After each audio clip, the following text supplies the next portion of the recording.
Do I need to publish a notice to form an LLC? In most states, no, but a few states, including New York, Nebraska, and Arizona, require new LLCs to publish a notice in one or more local newspapers for a set period of time. The notice usually includes the LLC's name, address, and a statement of formation. After publication, you must file proof with the state to complete the requirement.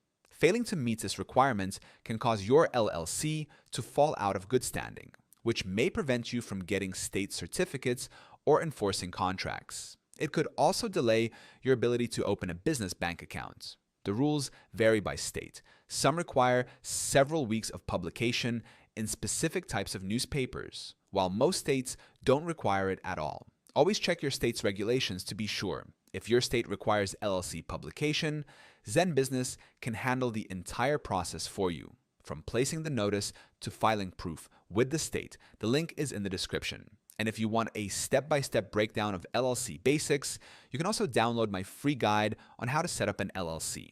That link is in the description too.